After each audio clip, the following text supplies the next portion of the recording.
the depths I cry to you.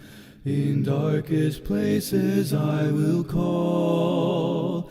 Incline your ear to me anew, and hear my cry for mercy, Lord. I will wait for you, I will wait for you. On your word I will rely. I will wait for you, surely wait for you, till my soul is satisfied. Now he has come to make a way, and God himself has paid the price, that all who trust in him today find healing in his sacrifice. I will wait for you, I will wait for you, through the storm and through the night. I will wait for you, surely wait for you, for your love is my delight. I will wait for you, I will wait for you, through the storm and through the night. I will wait for you, surely wait for you, for your love is my delight. Hello and welcome to The Search with Clint and Shahe. My name is Shahe Jurgen, and with me is Clinton DeFrance. We're excited to be with you tonight. We hope that you will like this video, subscribe to our channel, and share this content with others. Tonight, we're beginning our survey of the book of Deuteronomy, the fifth and final book of the Torah. We've had an amazing and interesting, exciting journey through the Torah thus far.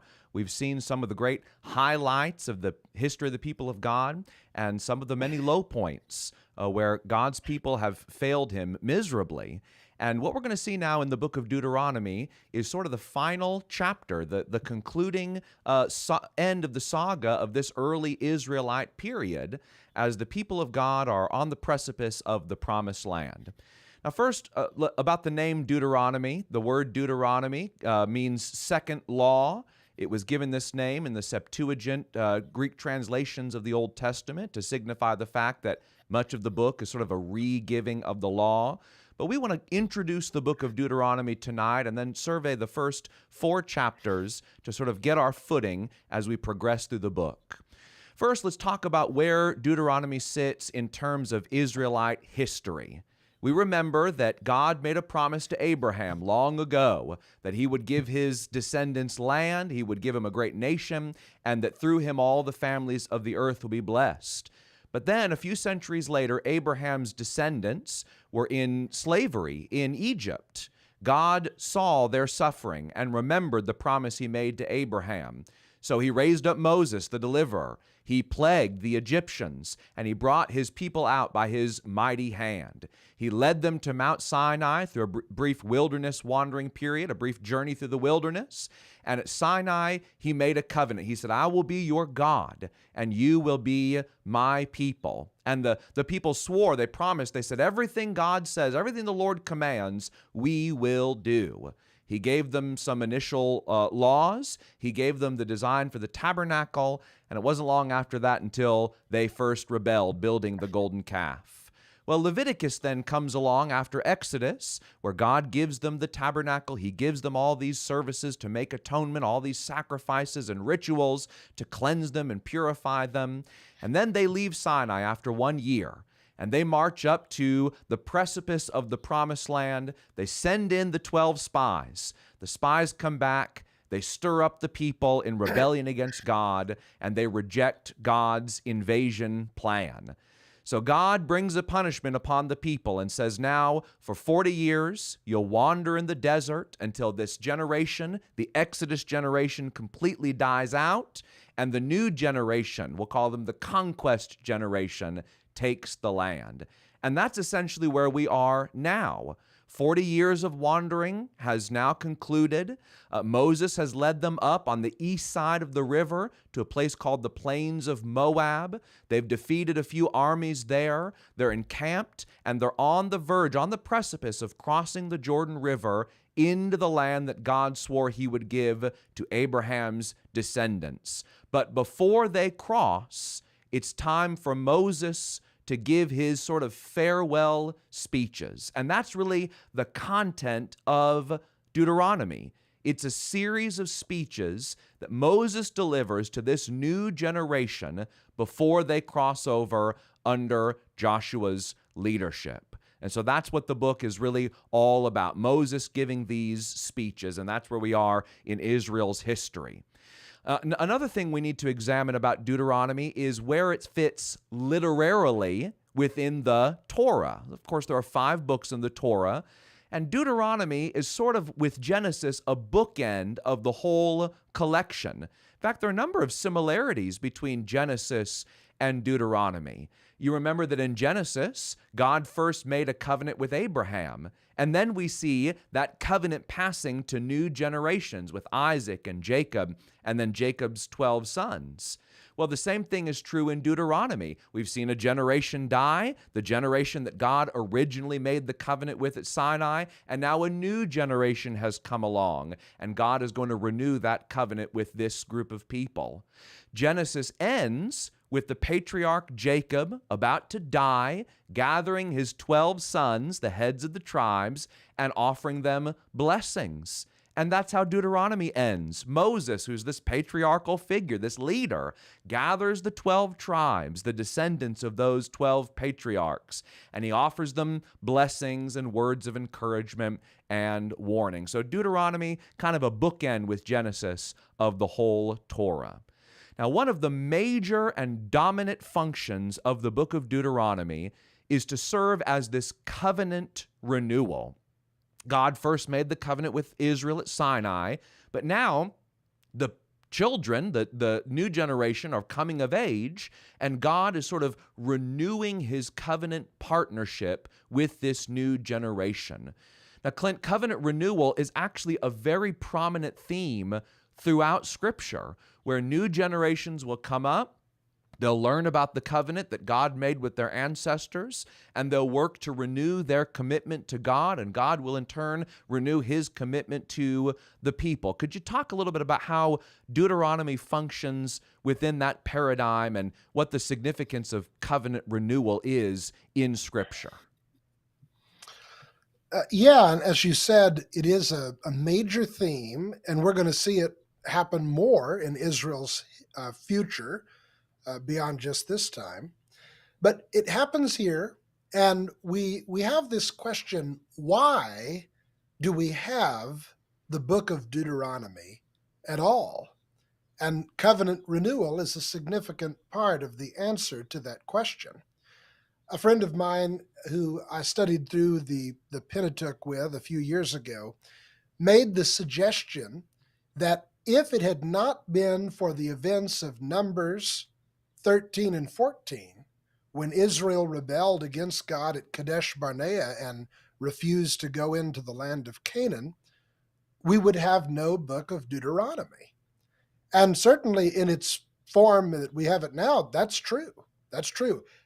Israel had only received the law a few months earlier. It was very recent, fresh in their minds. They were now at the border of the land of Canaan. If they had obeyed God and marched into the land, then Numbers would have been the last book of the Torah, at least as we have it now, and it would have gone right into the Joshua events, the conquest of the land. And presumably Moses, rather than Joshua, would have been the one who led the conquest events. And so this friend of mine was suggesting that in many ways Numbers was the hinge of the Pentateuch, because it contained some information that, had that information not taken place, there would have been no Deuteronomy. Exodus flows necessarily out of Genesis. Leviticus flows necessarily out of Exodus. The first 12 chapters of Numbers flow necessarily out of Leviticus, bringing them from Sinai to the border of Canaan. But Deuteronomy appears because of what happened in Numbers 13 and 14. That's true. And yet, the essence of Deuteronomy, covenant renewal, would have had to have happened eventually, even if Israel had entered into the land of Canaan in the first generation. Because covenant renewal is a vital part of the covenantal process. Remember that a covenant is an agreement between two parties, and that agreement is heavy and lofty. It usually is based on some great thing that one party has done for another, and there are stipulations and terms and conditions. There are blessings and curses that are associated with the covenant. We're going to see all of that brought out more profoundly in the book of Deuteronomy than we've seen it anywhere else in the Torah so far. Mm-hmm. But the essence of the covenant is what we could call covenantal consciousness. It is the heart commitment toward that agreement that causes the parties to be faithful to the covenant. Covenant faithfulness is what makes covenants matter. So it makes covenants count for something. Now, God is unquestionably faithful to the covenant because God never forgets. When God makes a covenant, he has a perpetual, abiding, unfailing covenantal consciousness, but not so with humans. And so in the covenantal system, and that included covenants between men and men, as we see those happening from time to time in biblical history, and we know that they happened just in the ancient Near Eastern world, there was this concept of remembrance that was built into the covenantal process. There were signs of the covenant that were designed to be a memorial and bring people back to remembrance every time they saw them of the covenant that had been made. We encountered that with the rainbow in the Noah narrative back in Genesis chapter 9. We encountered that with the Sabbath. The Sabbath was a sign of God's covenant with Israel that would remind them and help to keep that covenantal consciousness in their heart if they would remember the Sabbath and keep it holy. And of course, as Christians, we have the Lord's Supper, which contains our covenant sign, and Jesus imbued it with that covenantal language. Do this in remembrance of me. And I even believe, as you and I have discussed, that the Lord's Supper itself is a covenant renewal for the people of Jesus Christ. But the covenant renewal is a very profound way of bringing to people's minds the covenantal commitment in a way that is almost like renewing your wedding vows. Just remembering that years have passed, circumstances have changed, but this commitment still matters. This commitment is still binding. This commitment is still going to define who I am and how I live. It's going to matter because the covenantal consciousness is going to be reignited within my soul by this renewal system. I was wondering if you think that the incidents in Abram's life were covenant renewals or covenant developments, or maybe a little bit of both. That was something I've been thinking of as you were speaking, is whether or not covenant renewals sometimes concluded a further development of the covenant, not necessarily, but sometimes. And that certainly appears to be the case in the book of Deuteronomy. We have some development, some even alteration and embellishment of what God is saying to Israel based on things that have happened. But at heart, it's the same covenant he made with them at Mount Sinai. And the consciousness of that commitment and that agreement is being reignited in their souls. What Clint is talking about for our viewers is that in Genesis, when we meet Abraham, we see God extending to him this promise. This is in Genesis 12. And then other elements of the covenant between God and Abraham seem to unfold gradually over time, sometimes over many years. It's not until Genesis 15 that we seem to have a sacrifice that's connected to God cutting his covenant with Genesis. It's not until Genesis 17 that we get circumcision, which is said to be the sign of the covenant between God and Abraham. And so things unfold slowly over a period of time. I've always taken those, traditionally, I've taken those to be the slow unfolding of different elements of the same original covenant, and that because of the circumstances in Abraham's life, those things unfolded gradually over time. But I am not at all dismissive of the possibility that included in those unfolding developments, there was an intentional and deliberate work of God to remind Abraham of the core of their relationship, which was the promise first given in chapter 12. And in chapter 15, the impetus of the sacrifice is Abraham concerned because he didn't have an heir. And God has to remind him, no, I made you this promise, and here's how I'm going to ratify the promise in a more concrete way. And in Genesis 17, it's when Ishmael is born, when Isaac is born. And so there are these developments that happen slowly in Abraham's life that provide God these opportunities to say, don't forget, this is what I have promised, and this is what I am going to do for you. I'll be true to every word. So it could be that both are included. I think that's an interesting hypothesis for sure. Yeah, and I just want to emphasize that covenant renewal is not the making of a new covenant every time. It is very much what you just observed in Abraham's life. It is the same covenant being reignited, reminded, stirred up again after some time of various transpirations that might have caused people to wonder, do we really need this anymore? Is it really worthwhile to continue in this practice? And Israel certainly needed a lot of covenant renewal because they seemed to forget both the commitments that they had made to God and the reason why those commitments mattered several times throughout their history. Yeah, sometimes I think that covenant renewals occur also when the people are concerned. Is God still our God? Is God still going to be with us? Maybe the most famous example of this is in Jeremiah, when the prophet is revealing the impending Babylonian captivity. And there's this concern as, okay, well, if God's going to send us away, he's going to bring all the curses of Deuteronomy upon us. Is that it? Is it over? Has he given up on us? And Jeremiah says, no, a new covenant is coming. So more than just a covenant renewal in Jeremiah 31, a new covenant is coming with the house of Israel and with the house of Jacob. So God had not abandoned his promises at all. He was continuing to be true to them, though for a time the people were going to be sent away. There's a covenant renewal in Joshua when this is in Joshua 8. They've won their first major victory against Jericho, and they go over into the land. This is not long after Deuteronomy would have been completed. And they go over into the land, and it's like, now, okay, we're here.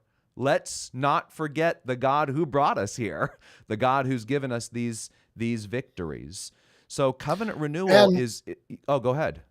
Well, I just say that covenant renewal in Joshua happens right on the heels of the defeat at Ai. As well, isn't that so? Yep, you're exactly right. Yes. And so after the whole Achan incident.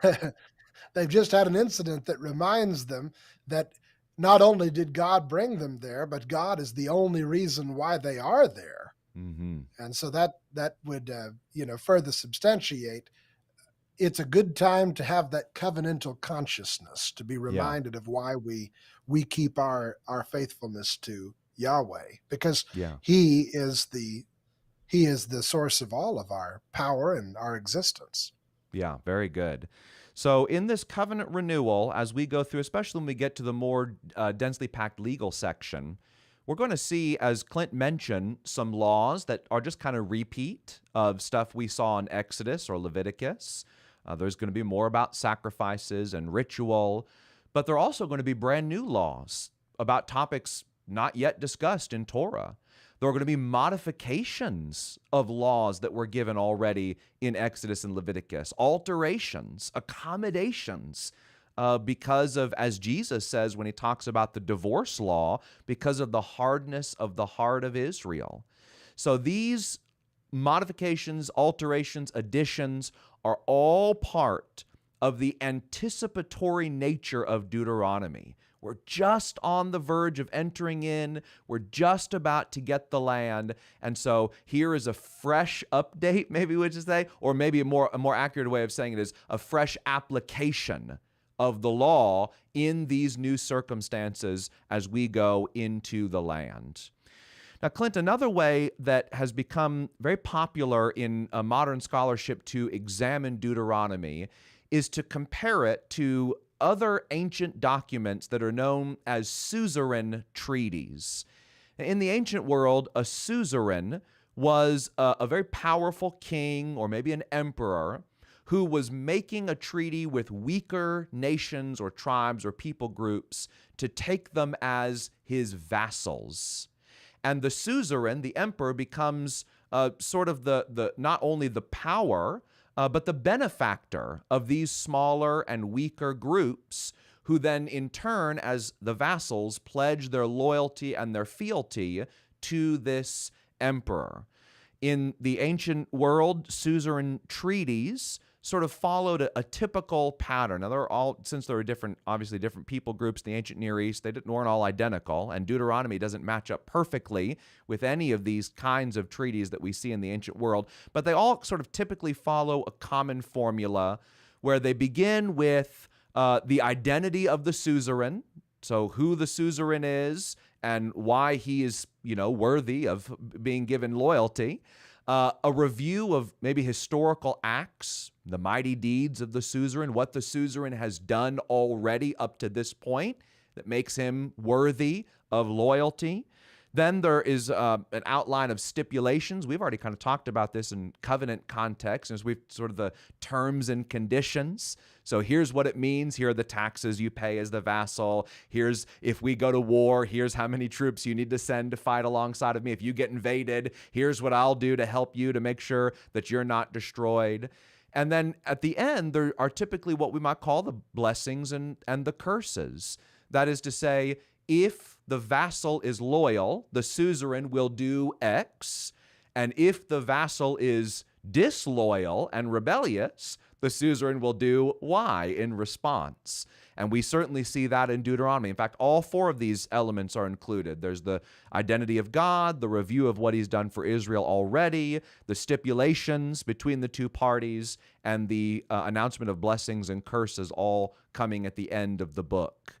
So what I want to ask you, Clint, in particular is, should we view Deuteronomy as a suzerain treaty or a type of suzerain treaty? Is that a responsible or legitimate way to interpret the book of Deuteronomy? Yes, I think so. I think so. And in fact, I was just glancing again, a book that I know you have read, and I've read it a few times. I've benefited a lot from it, is Gordon Fee and Doug Stewart's How to Read the Bible for All It's Worth. And they talk about this suzerain treaty structure here. In fact, they stretch it not only through Deuteronomy, but from Exodus all the way through Deuteronomy.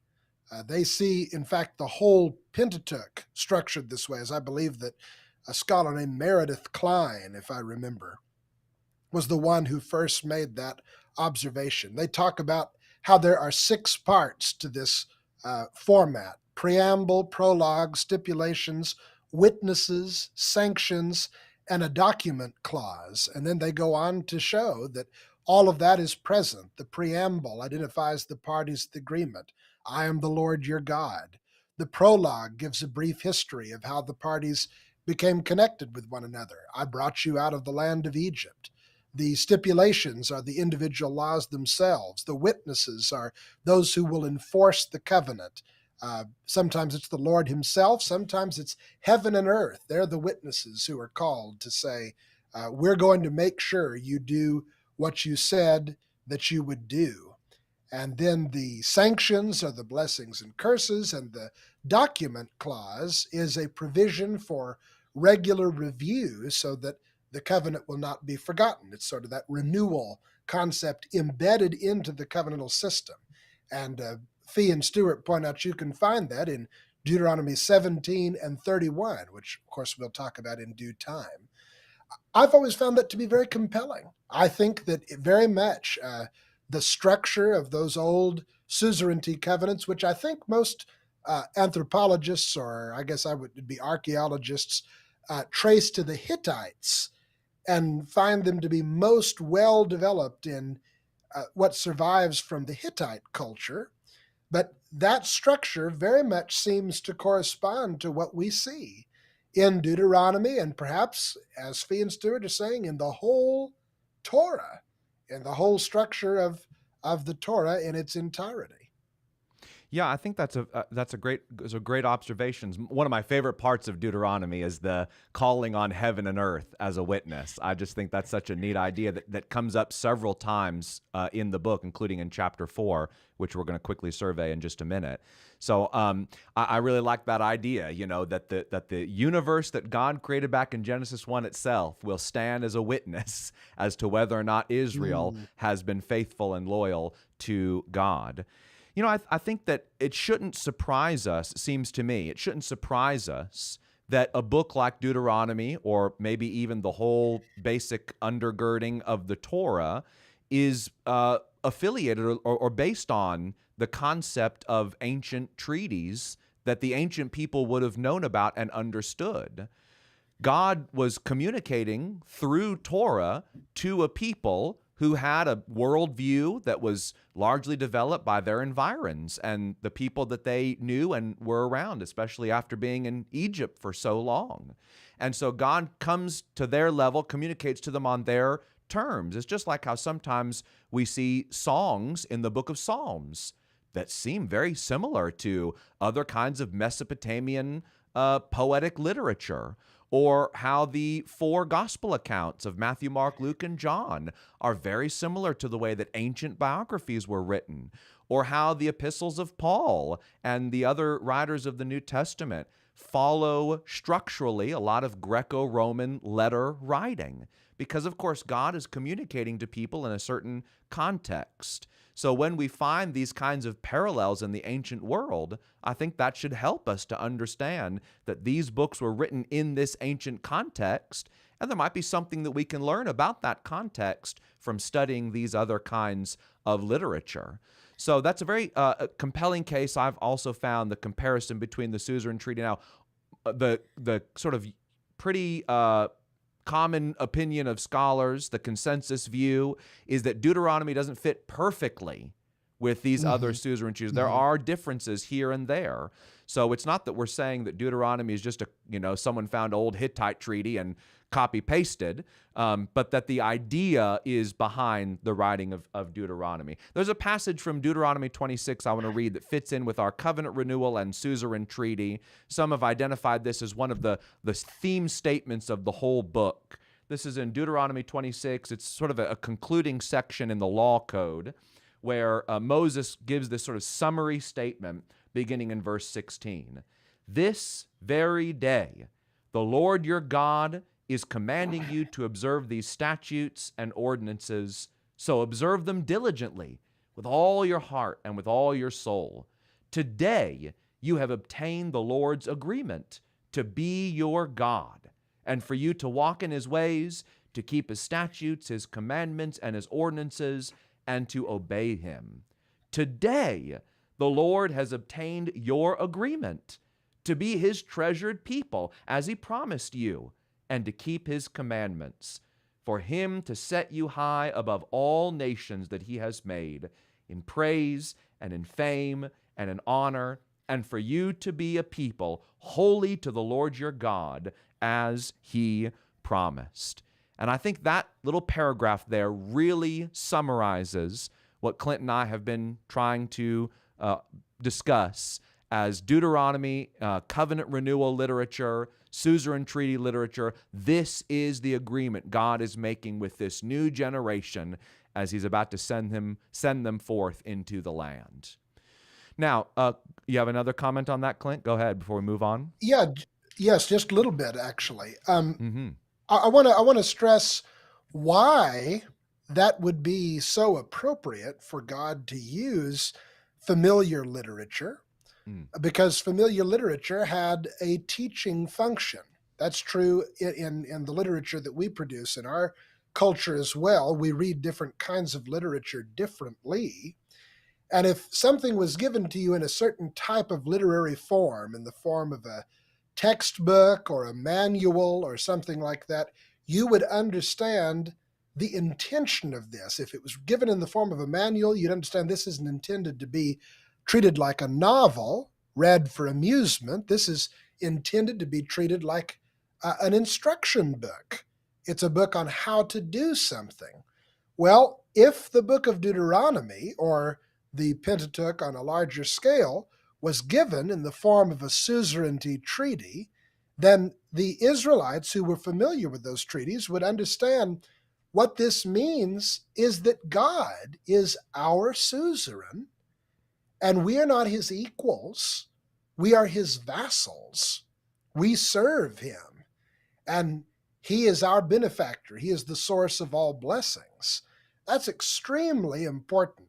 I think that sometimes people think of a covenant like a modern day contract where two equal parties, sign a contract. I'm going to give you something, you give me something. And if I don't like how it goes and I feel like you're not upholding your end of the bargain, I'm going to go opt out of this contract with the law or something like that. And obviously in our culture, we have no such thing as a suzerain.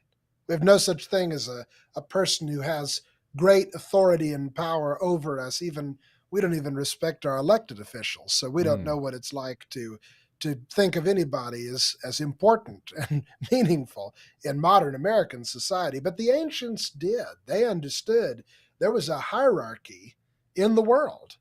And it was very meaningful for God to make an arrangement with these people in this form. So that was important. Now, I want to say something else about it, and I want to get your thoughts on this. That just came to me as you were speaking. Sometimes it might sound like we're saying that God borrowed the covenantal structure here from the Hittites for the purpose of teaching something to Israel, accommodating Israel and helping them understand something. I'm not sure if God borrowed the covenantal process, because God made a covenant with Noah. And that was long before the Hittites existed. That was in some of the earliest ages of human history. Theologians debate whether or not God made a covenant with Adam. Some people believe that he did, and some people don't think that there's evidence of a covenant between God and Adam. But it does look like God was making covenants in the prehistoric period of human life. And that would indicate to me that perhaps God came up with the covenantal system, not men. It wasn't that men came up with it and God said, that's good, I'm going to use that. But God came up with it and men said, that's good, we're going to use that in their own lives. And they carried it with them when they, scattered across the earth at the Tower of Babel. But I'd like to hear your thoughts about that, particularly in relation to the covenant. But I also want to say that if God did borrow something from the world and recast it in a new form, to make his own point, that's not without precedent. Archaeologists have found something that the Canaanites used to worship Baal, and it looks exactly like the Ark of the Covenant. I remember reading about this in maybe a National Geographic or something and seeing the box, and it's definitely not for Yahweh, it's for Baal. But what they discovered was that the Canaanites used that as a sort of a palanquin. Are you familiar with what a palanquin is? Mm-hmm. For those who are listening and might not be familiar, I was thinking whenever I use that word, it's not a regular vocabulary term, but it's one of those sort of carriages without wheels that Mm-hmm. you might see a princess in a palanquin, and these burly men are carrying it on poles and parading her through the streets. I think that Prince John rode in a palanquin in the old cartoon Robin Hood, if I recall correctly, and some rhinoceroses were carrying him along. So uh, it, this would be a palanquin of the god. And of course, the pagans would have put the idol on the Right. palanquin. Right. But on Yahweh's palanquin, there's no idol. There's the angels, you sort of, standing there on either side, and in the middle, where the idol should be, there's no idol. And that's a significant difference between Yahweh's palanquin and the palanquins of the false gods around. That's interesting. And it does seem archaeologically that the Canaanites were using those palanquins before Israel would have left Egypt. So this is something that God seems to have borrowed and recast for his own purposes to teach something distinctive about himself as opposed to the false gods of the nations around. There might be other theories about that too. But I am curious to hear what you think about the covenant thing.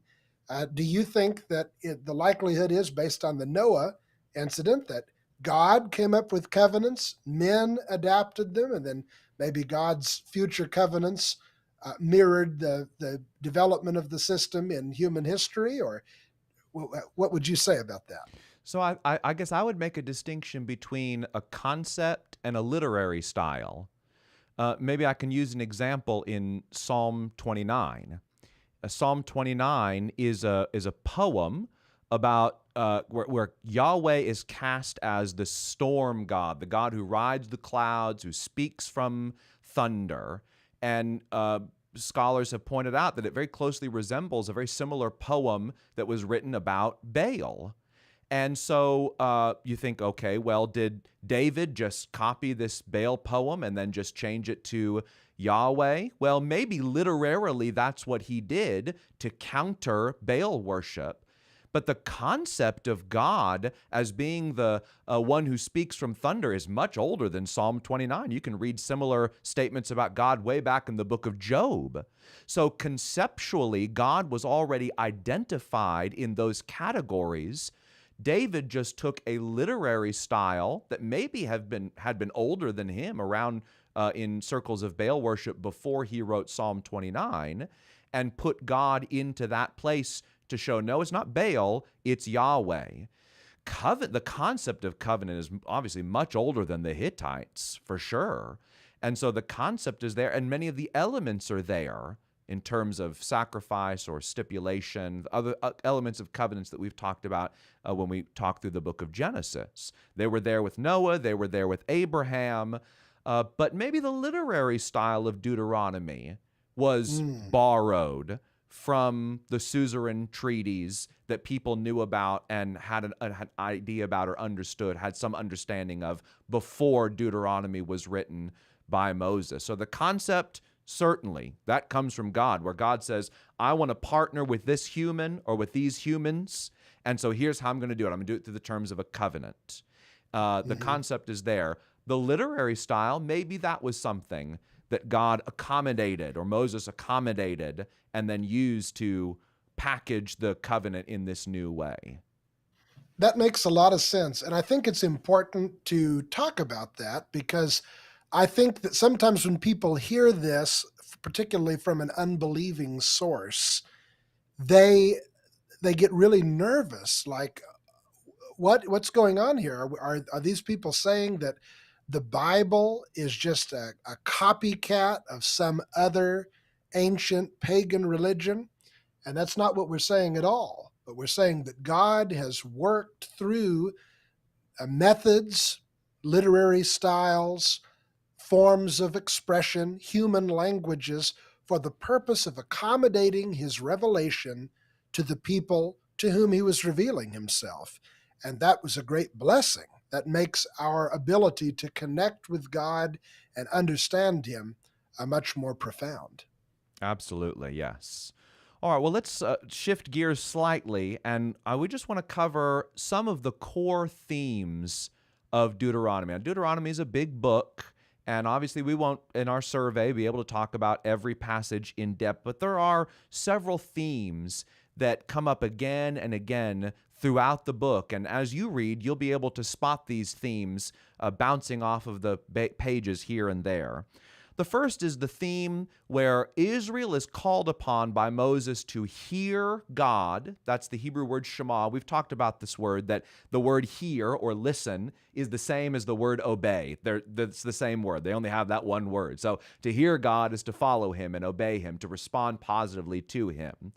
Israel is called upon to hear God, and in return to love him, not just to obey him, but to love him. And even that word love in a biblical sense is a little different than the modern sort of emotional sense. Love was the idea of giving oneself wholly over in dedication, in fealty and loyalty and adoration to the individual who's going to be the recipient of the love. So the Shema in Deuteronomy 6 is the most famous example of this. Hear, O Israel, the Lord our God, the Lord is one. You shall love the Lord your God with all your heart, with all your mind, and with all your strength. And so this theme comes up again and again. Israel's called upon to hear God and in return, in response, to love him. Another theme that we'll see again and again throughout the book is a warning given by Moses, given by God, about the Canaanites. So Moses will say something like, you're going to go in the land, you're going to see the Canaanites, and you're going to see how they worship their gods. It's like nothing you've ever seen before. They even sacrifice their children to their gods. You better be careful not to do anything like that. Don't intermarry with them. Don't have anything to do with them. Don't even speak their name, because they will influence you away from loyalty to the Lord. That's a theme that comes up again and again. Another dominant theme is the concept of the land. The land is almost given a personality. God says, be careful how you conduct yourself in the land, because the land might spit you out and have nothing more to do with you, and you'll be sent off into exile. So there's an emphasis on caring for the land, living righteously in the land, and being a good steward of the land that the Lord is about to give. There's another theme where worship is centralized, where God will say, I'm going to put my name in this place, and this place is where you will go to worship me. So there's this centralization of worship that becomes even more profound in a few hundred years when David takes Jerusalem as the capital. And then there's a theme about why it's so important to practice justice, and this is often, again, tied to the land. So God will warn kings, you better know the law, make your own copy of it so that you know it. He warns judges, you better act with impartiality and with fairness. He warns merchants, you better make sure that your weights and measures are carefully and meticulously kept so that you're not cheating your customers. And he tells the people, to act with justice is to care for the poor, to tend to the needy, and to do good to foreigners and to aliens and immigrants who are living among you. So these are some of the key themes that are going to come up again and again throughout the book. Clint, do you have sort of any general comment about any of these themes in particular, or maybe all of them together, or some other themes you'd like to highlight? All of them. These are just profound, and I really appreciate you bringing attention to them. As I heard them, I thought even more how much mirroring there is between Deuteronomy and Genesis, particularly Genesis 1. We are being reminded here that God has not given up his Genesis 1 plan for creation, for his glory, his presence being in creation, and creation bringing about and facilitating his glory, and man having a central stewardship-based role in the midst of that whole process. First of all, the idea that Israel was to love God, I read a fascinating article a couple of years ago, I think it was, showing the uniqueness of this in the ancient world. I don't Yeah. think that there is any other ancient religious text where the people are described as loving their God. They make sacrifices to their God. They fear their God.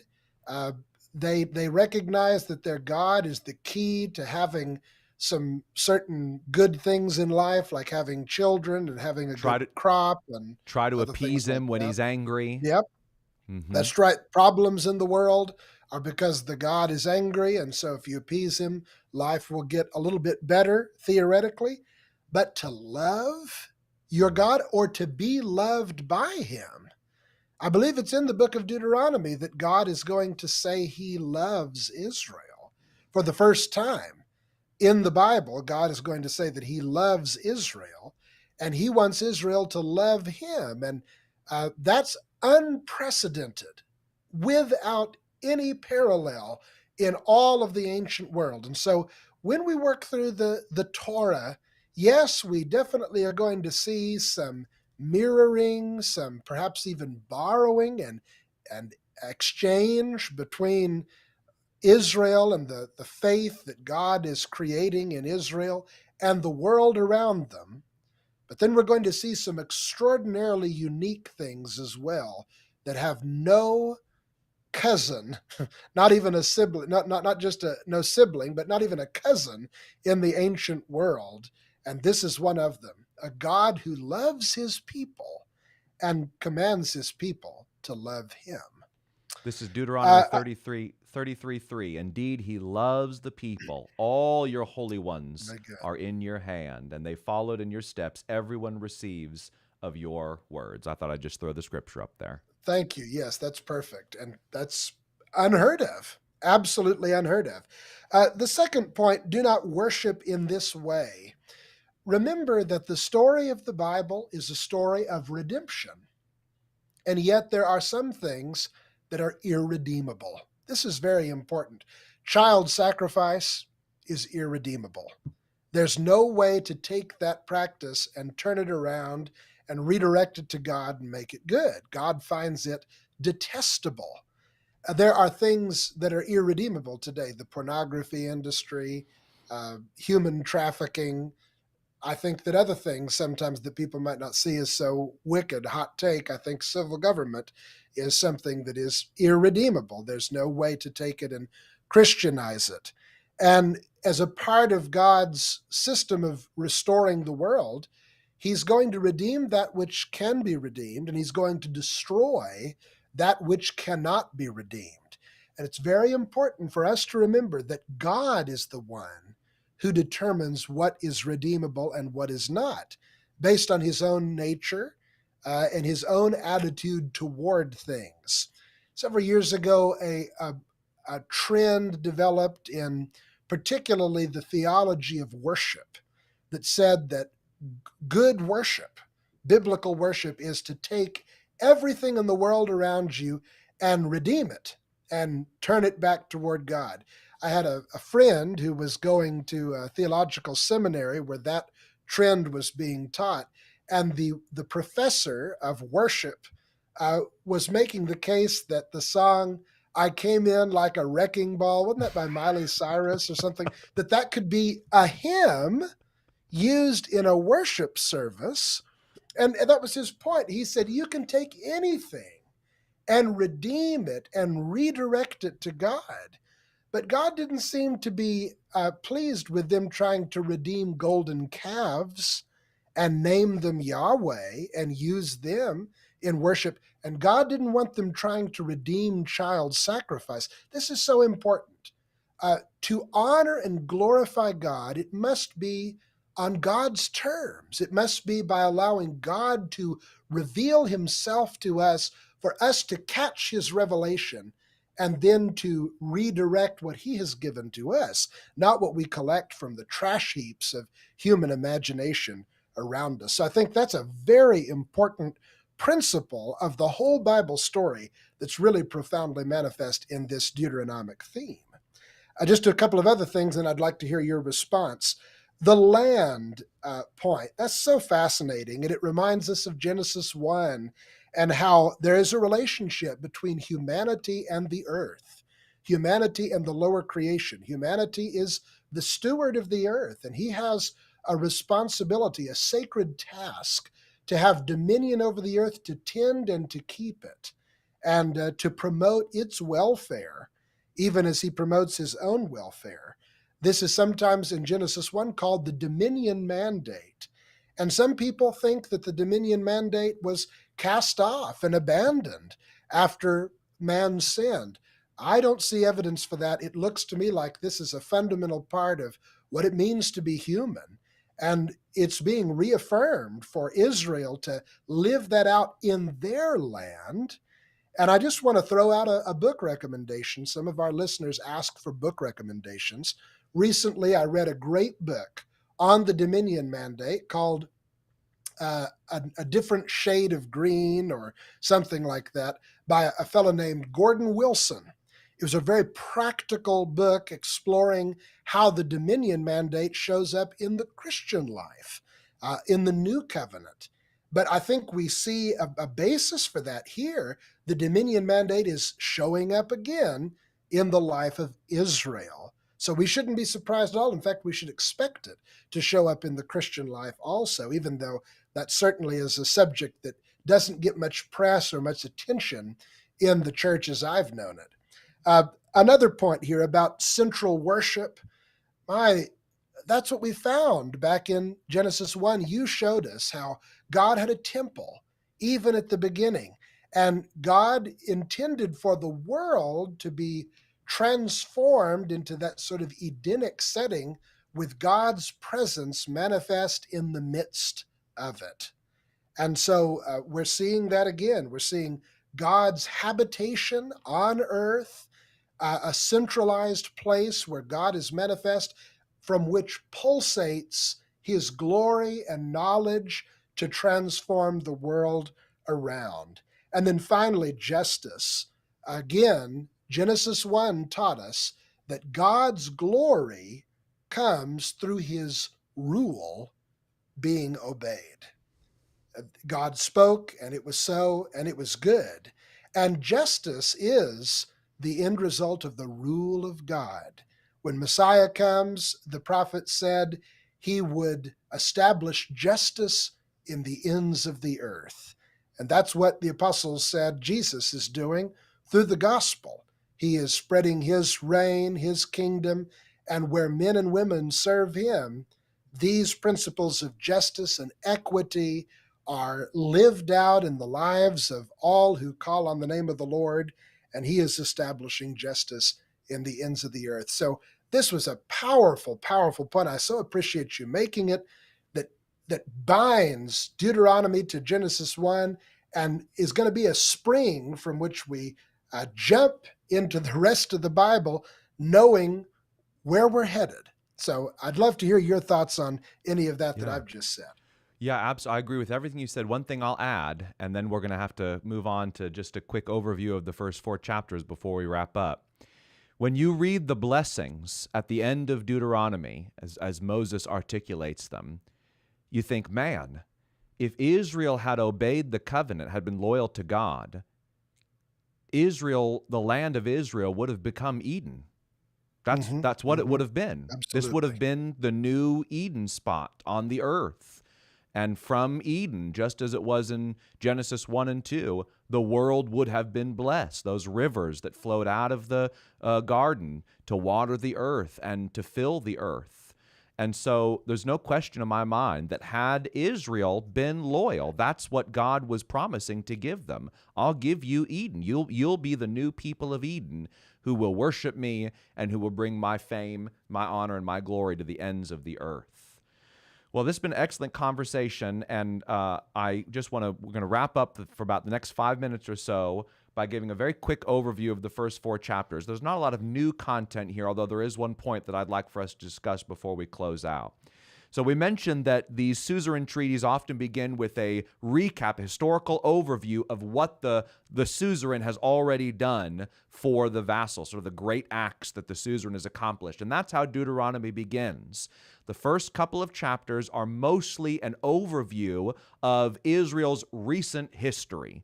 Interesting that the first thing Moses recounts in chapter 1 is the appointment of the leaders, the tribal judges, that actually were ordained before Sinai.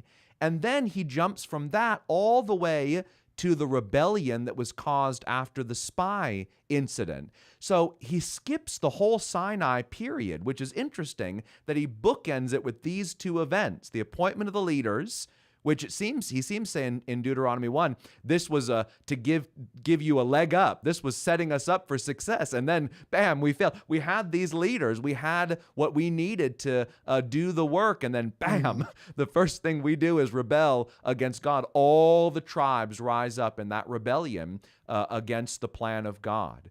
So he recounts that history that happens during the wilderness wandering, very brief overviews. Then he really emphasizes the victories God has given them over Sihon and over Og, and how they now came to the place where they were in the plains of Moab. This is the first several chapters.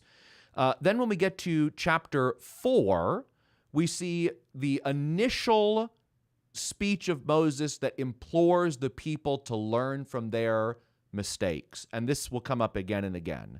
He says, here's what's happened recently, and here are the lessons we need to learn. We need to learn how important it is to follow the word of the Lord, how important it is to keep our lives dedicated to the path that God has set out for us, not to deviate to the right or to the left, but to stay right in lockstep with what God has commanded us to do.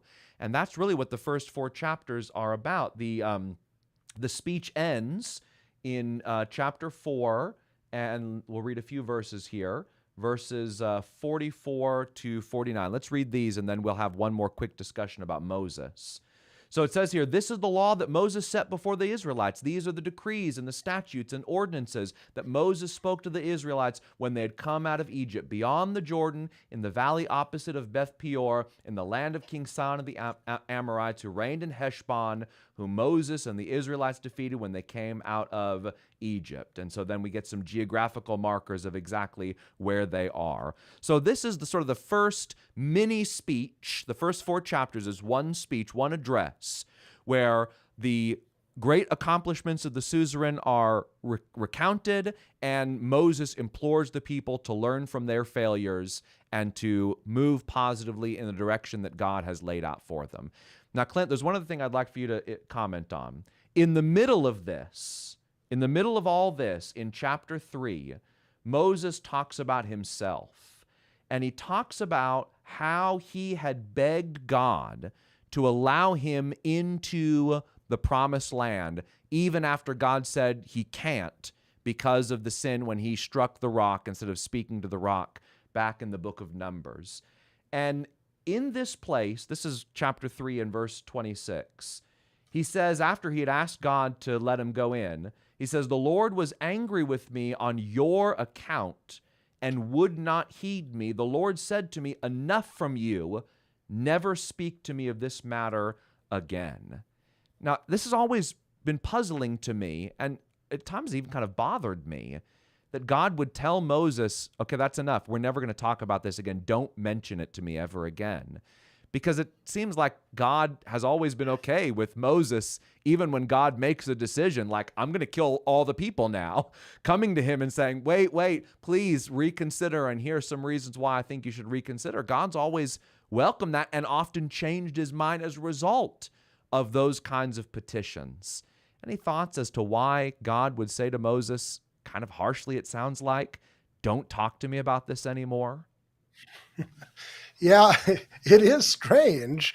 And as we talked about it earlier, just to give people a window into our life outside of this program, we have talked about this incident before. And, you know, I tried to think of different possibilities of what might lie behind what was going on here or to read between the lines. But I think that probably the best explanation is in the fact that every time Moses mentions this, and then God tells him, don't mention it again, Moses did not take personal responsibility, but he always blames Israel. It is true that God is a God who relents from anger. He wants to relent from anger. It's not within his nature to be angry forever. He says that about himself. And the history of his dealings with mankind abundantly prove that. But his deep frustration with his servant Moses seems to hang on that point, that every time Moses talks about the anger of God, he never says, the Lord was angry with me because I did not believe him, which is what God said. Yeah. Instead, he says, the Lord was angry with me because of you, on your account, because of you. And God vowed that I would not enter in. And that seems to also be the connection, is that God said enough of this, because when God saw how Moses was handling this situation, he made a decision accordingly. Remember that Yeah. God deals with the humble with mercy. He deals with the shrewd with shrewdness, and so on and so forth. We read that in a psalm where God says he deals with people according to their attitude and their character. And so when you look at Moses' attitude here, I think God is vindicated for the way Yeah. that he has behaved on this occasion. Just to throw a couple of passages up with what Clint said, in chapter 1, verse 37, he blames the people. Then we have this exchange in chapter 3, which I just read. Then even after this, he says it again in chapter 4 and verse 21, where he says, the Lord was angry with me because of you, to the people. So, clearly, I mean, I hate to see something like that in Moses, because he's been such a superstar, such a superhero. But even Moses had trouble here accepting responsibility for his actions and was blaming others. And how often and how easy it is to do that. I mean, this is what happened in Genesis 3 when God came to Adam and Eve and said, what have you done? Who told you you were naked? And they started playing the blame game. Well, but just remember, listeners, that in the midst of this disappointing scene, remember, God loved Moses, and he's gracious and kind, and Moses is going to die at the end of the book of Deuteronomy, but we'll see him again in the Gospels. He's going to come back to this world from the other world with the prophet Elijah to speak with the Lord Jesus Christ and encourage him in his work. And of course, that scene tells us that Moses did not die out of favor with God. There were consequences for his obstinance and his attitude and his rebelliousness against God. There were consequences, but it's not, in this case, they weren't eternal for him. His repentance was sufficient that God maintained his everlasting covenant with this man, and we'll see him in glory. And even here, we're not done with Moses yet, because he's got several speeches still to go. And then God does grant him the opportunity to climb the mountain, which overlooks the promised land, and to see that Eden that God had prepared for his people, if they would only go in and be loyal to him for the rest of their lives. So we hope you come back and be with us next week as we continue our survey of the book of Deuteronomy. God bless you all. Have a wonderful night. We love you and appreciate you, and we hope to see you next time.